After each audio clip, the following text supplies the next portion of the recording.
You must be here because you want to load 300 Blackout at home on the cheap during these crazy pandemic times. For $1.20, $2, maybe even more per shot off the shelf, you can find 300 Blackout. However, I don't know about you, but I don't want to pay those prices.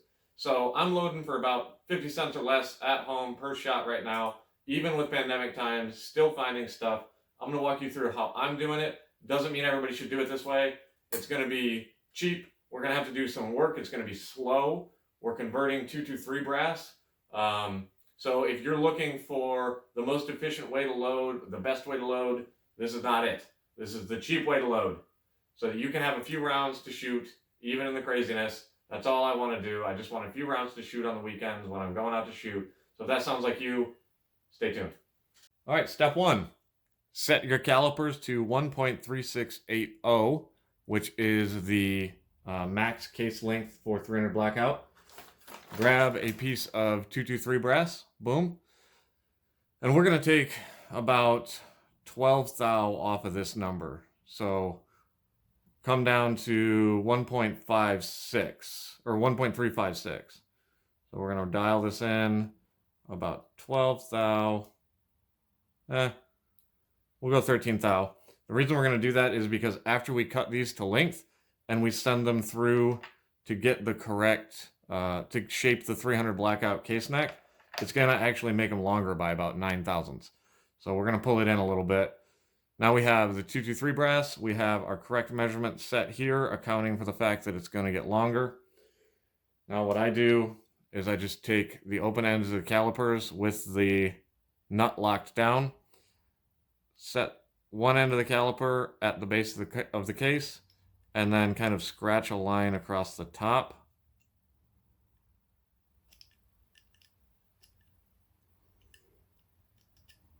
Doesn't have to be the greatest, but you do want to get a good flat line. If you make a few mistakes, it's fine. Okay, I don't know if y'all can see that. Let me try to back this up. See that line up there around the case neck? That's all I need. I just need to be able to see where I'm trimming to. Okay, that one's marked. We're going to mark up a few more, and then we'll move on to the next step.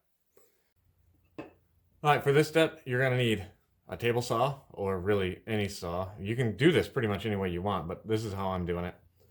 A piece of wood with a little V cut out of it, a clamp, and that's really it. So this is what I've come up with. All you got to do is come up with some way to kind of get close to doing the same thing yourself.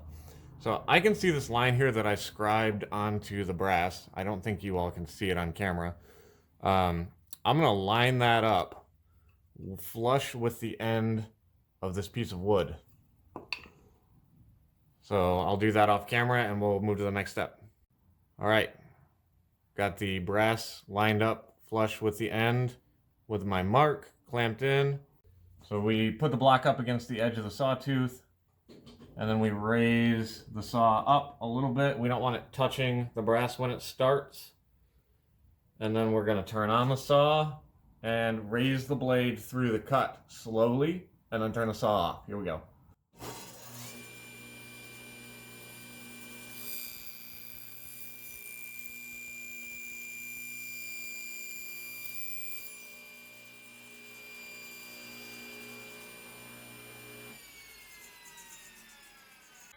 Saw's off.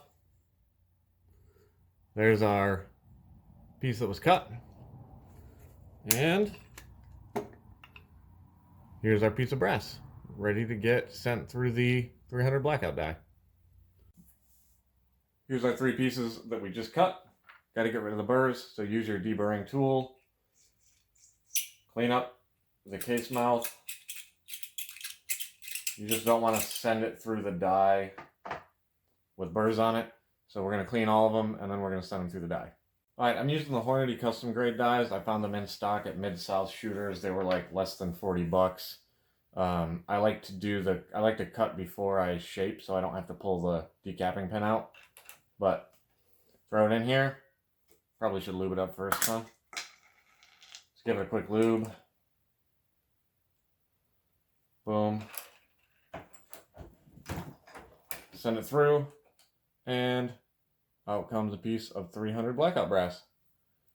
All right, so I said earlier that when you resize them for 300 Blackout and put that neck on them, they get longer. Let's find out how much longer. Let me zero out the caliper on this case. Zero it. Let's run it through.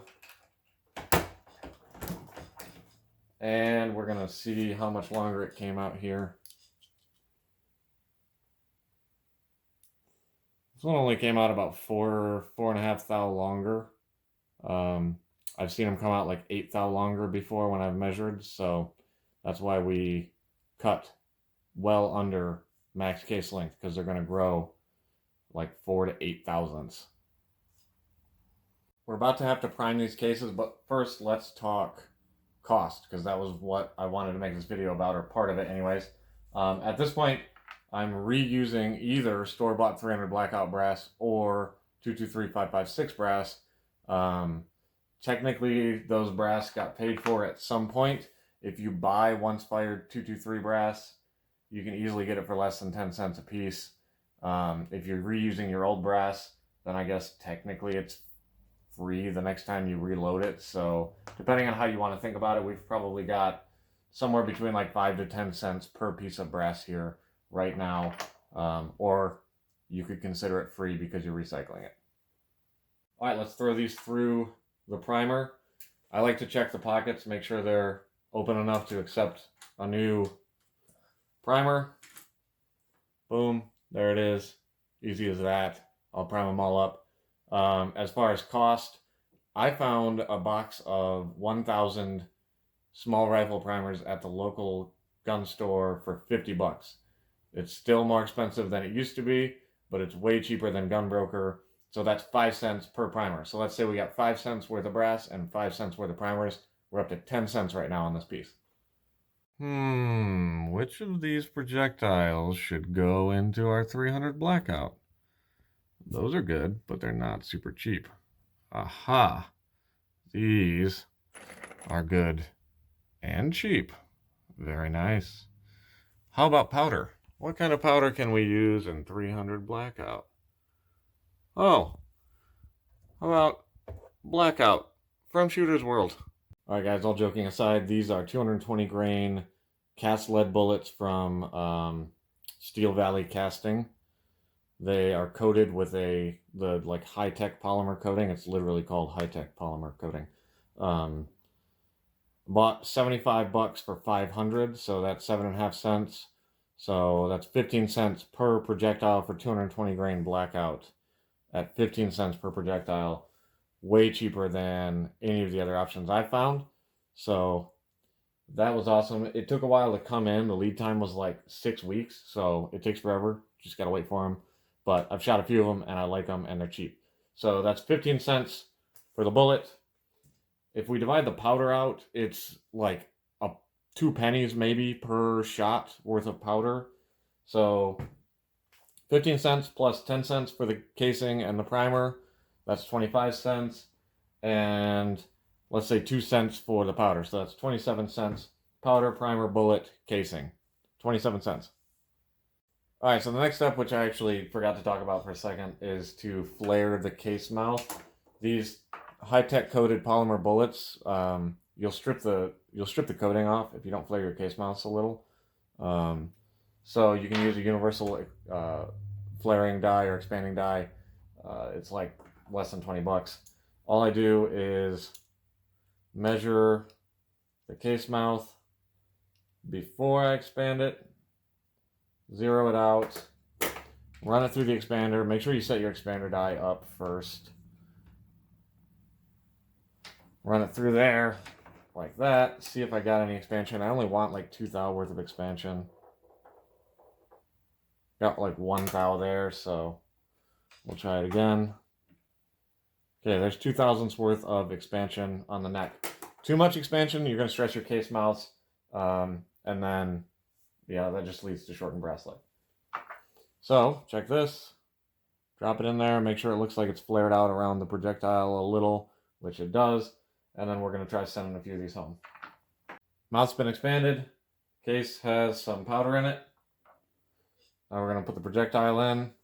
I should probably put my bullet seating die in. We'll send the bullet down. That's better. Let's send the bullet downtown. In it goes. Want a little bit of a neck crimp or a case mouth crimp because of the expander die. And we'll kind of check around the case mouth. There we go. Make sure it didn't strip any of the lead back or any of the tech coating, which it did not. So we're good. We can load up the rest.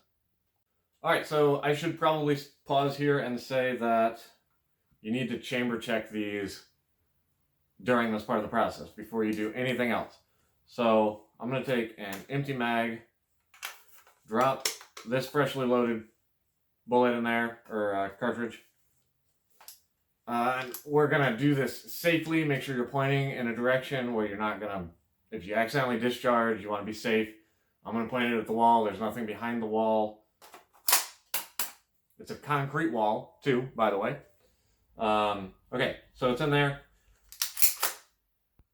Everything looks good. This is where you kind of want to go slow, obviously. Make sure the safety's on. Make sure it's pointed somewhere safe. And then we want to make sure that that's going to chamber up, which it did. I know because I've already done these.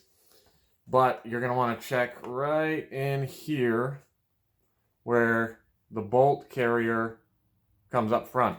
If there's any gap here, it means your 300 Blackout round didn't chamber. You can get a chamber checker or like a go gauge or whatever and not have to chamber a round in here, which is definitely, if you've got an environment where you can't do this and check it carefully, use that instead, please. Or go do this outside or something. No one else lives here with me. This is a concrete wall. There's nothing behind it. There's woods out there. So we're okay. And, you know, safety's on and all that. But need to double check that right now. So we'll drop the mag out. And we're going to clear the case. There we go. Out it came. Double check. We're clear. And we're done. All right, so that round that I just extracted, I'm going to check the case mouth, the case neck, for any, like, anywhere that it could have jammed into the end of the chamber. It looks fine. There's a few scratches on it from the feed ramp. I don't see any markings here where the bullet maybe got rammed into the lands of the rifling or something. Everything looks good. I can't stress enough, please use a one of those drop-in case checkers when you're doing this. Make sure it fits your chamber. Do not overload your chamber. Don't load it with a case that's too long. Don't pinch your case mouth in the chamber. If you don't know what you're doing here, or if you don't feel confident and comfortable, don't do it. Double check everything at this point. All right, guys, so I finished loading them up. These are 300 Blackout. Bullets are tech coated from Steel Valley Casting. They look pretty badass. They're black colored. And again, we did this for about 27 cents. Now, if you had to buy primers, I know there's people that don't want to buy primers from Gunbroker, people that do. I'm not here to tell you what to do.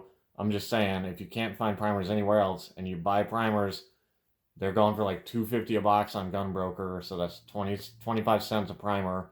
So, I mean, that takes you from 27 cents to like 42 cents, I think. So you're still sub 50 cents, even paying through the nose, which is less than half of what you're going to pay for 300 Blackout off the shelf. So even if you pay through the nose for primers, you're still loading for less than half the price of the cheapest Blackout. And if you can find primers or you have primers, then you're loading at about a quarter of the lowest price that you can find on the shelf. All right, so for about the 1000th time, and I think I need to say it again, this is not a comprehensive reloading video. I skipped over a ton of stuff. If you don't know what you're doing, reloading, learn somewhere else first. All I'm trying to do is show you what I'm doing, what my process is. This is not supposed to be a comprehensive guide. Do not treat it that way. There's a lot you need to know. There's a lot you need to check. You need to be safe. So please, if you don't know what you're doing, do not use this video to get started. Start elsewhere. If you're already reloading and you want to do 300 Blackout on the cheap, this is the way I'm doing it. It's 27 cents a bullet. Get out there. Get it done. Have fun. See ya.